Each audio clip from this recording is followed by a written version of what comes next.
so yeah, finally we get to, thank God I didn't lose my momentum. So finally we get into the car, and where did we go from there? I think we just went back to the hotel.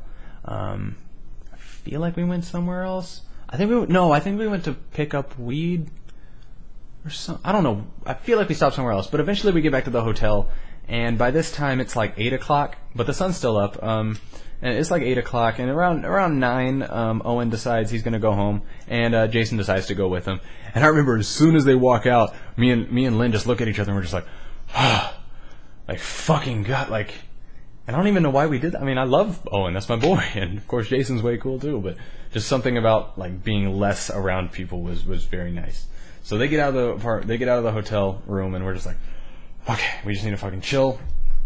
And then I went, and Lynn started coming down and stuff, but I'm still going back and forth between feeling really good and like just listening to my music and stuff, and then of course the anxiety. And the anxiety was so much worse because of the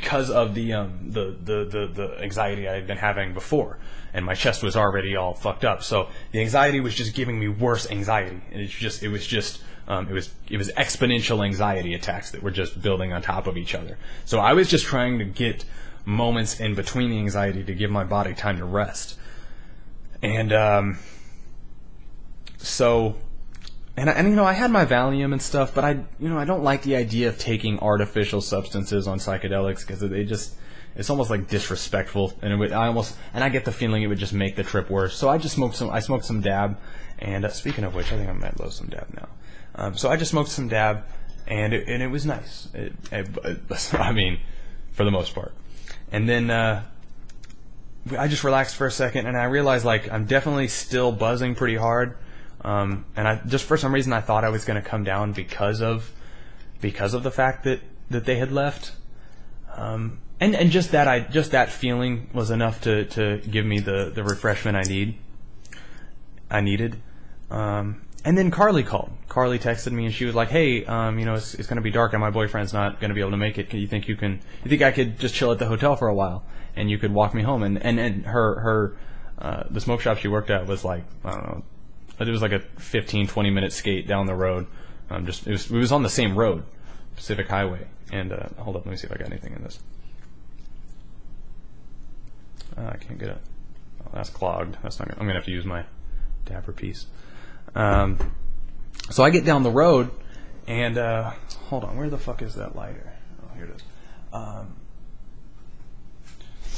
So I get everything ready, and I start walking down the road, and I start skating and stuff. I try to be cautious skating because I'm still like on acid and stuff, and like I felt really far from my feet.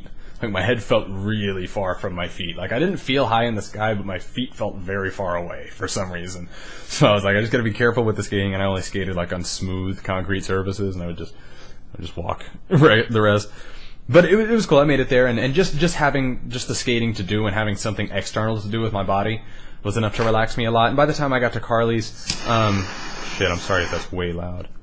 You gotta. I don't know if you guys know how dab. I've just recently switched over to concentrates from this 5 Points dispensary, and it's just THC concentrate. It just looks something like that, and it's a lot easier on my chest. You get a lot fucking higher from it. But I started doing it right as I got back into weed, and I don't really smoke bud anymore. It's just a lot easier on my chest to if I could find my dab piece. It's just a lot easier on my chest to smoke one hit of a dab than like a bunch of hits of bud. So it's just, but you got to make sure you get it professionally made. Like a lot of people try to make it and they don't. Here's my dabber. They don't get the butane all the way out, and you can taste. Sometimes you get like a butane. Like I remember I got this really good deal on some bud from a local guy who was making it, and he was doing it himself, but it was bad because I remember taking my first hit of it, and just the whole trip was spent. And I call it a trip. It wasn't just taking a hit of weed.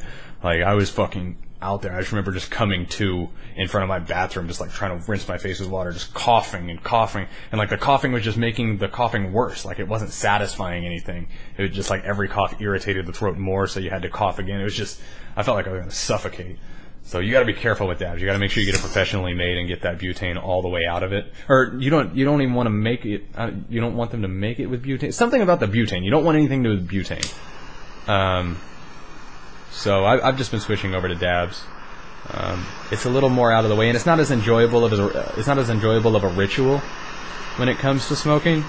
But the effect is definitely a lot better.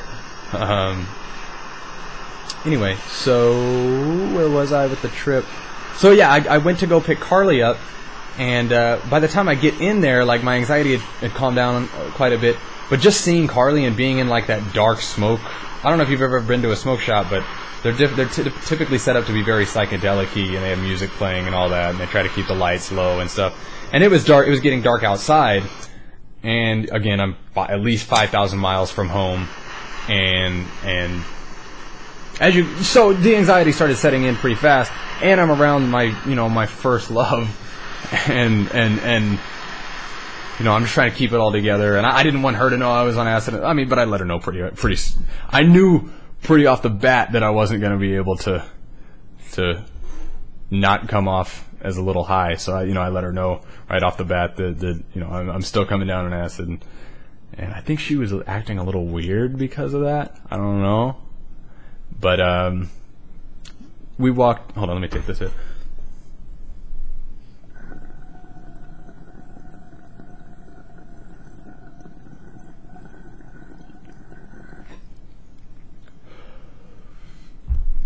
That was that was something. I didn't mean to smoke that much. I don't know if you saw, but my dab that I was only trying to take like half of it like dripped off. I burned it too much and it like dripped down onto it. And I was trying to pull it away. But I'm gonna go turn the AC on and shit. It's hot as fucking here. Hold up.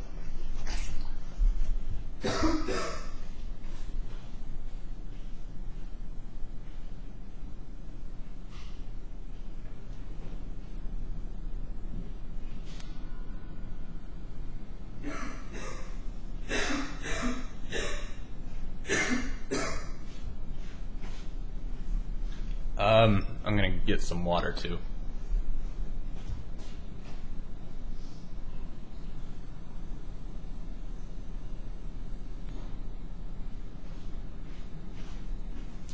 By the way, I'm sorry that it's kind of a mess in here, because Sydney and Lynn and her sister were over, and they're gonna be here in the morning, so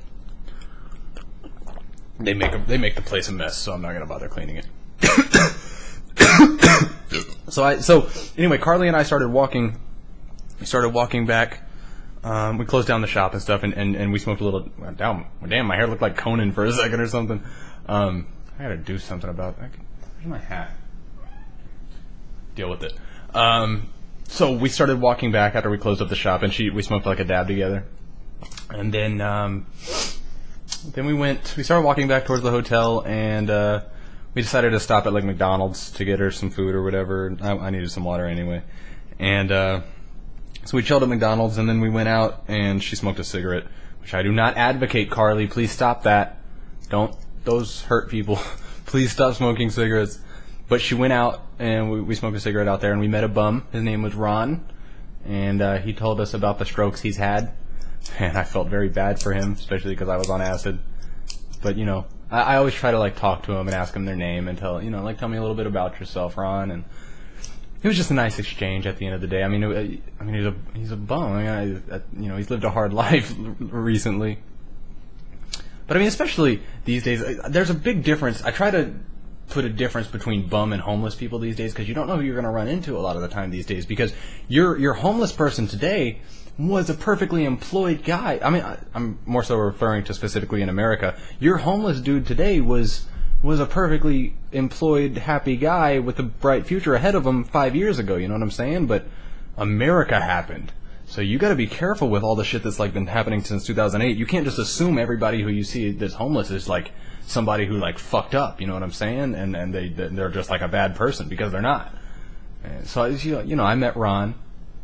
And Ron asked me for a cigarette or whatever. I didn't have. I just had my. And this is I was smoking the French vanilla. I like it a lot.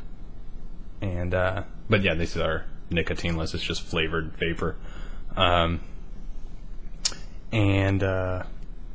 Yeah, he asked me for a cigarette. I didn't have one. But then we just walked around a little bit more and we talked and stuff. And eventually we got back to the hotel, which is when Lynn got all mad because she's like, oh, you cheated on me, yada yada. But I didn't, because I'm a good person. And what the also, she's in the thing. But we get back to the hotel, and she had brought her bathing suit because Lynn wanted to go chill in the hot tub because she hadn't had a chance to go down there yet. So they went and chilled in the hot tub while I finished up some stuff online. And I've been writing this food. I can't wait till you guys hear this fucking shit that I've been writing. It is on another level. I just don't know where to end it.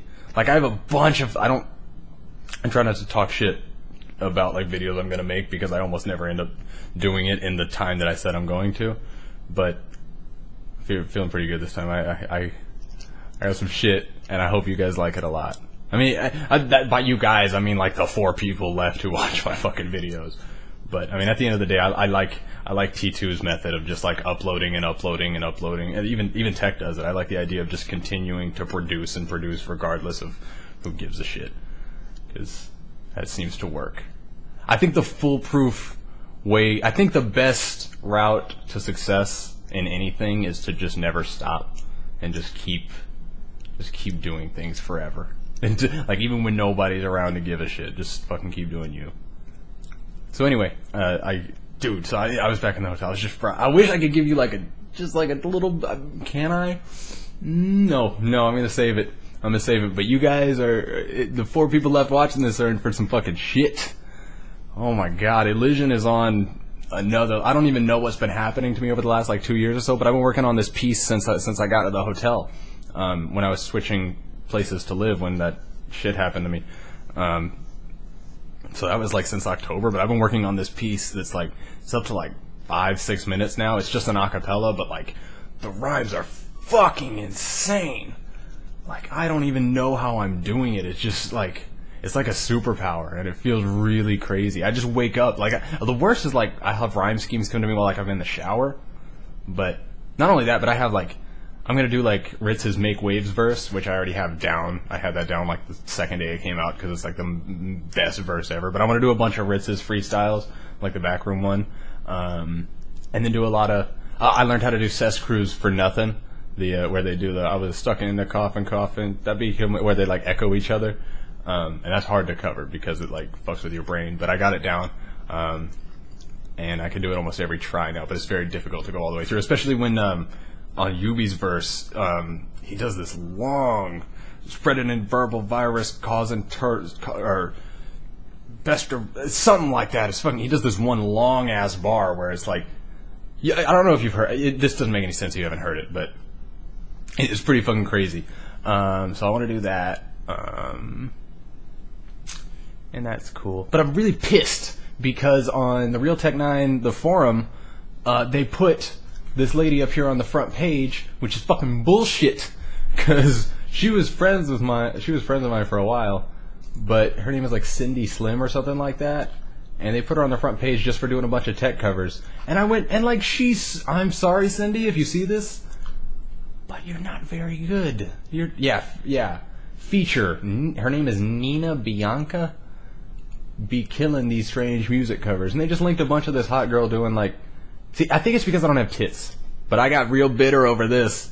Like, if I knew that just doing covers was what it takes to get, like, recognition from strange, fuck you, I could have been doing that all day.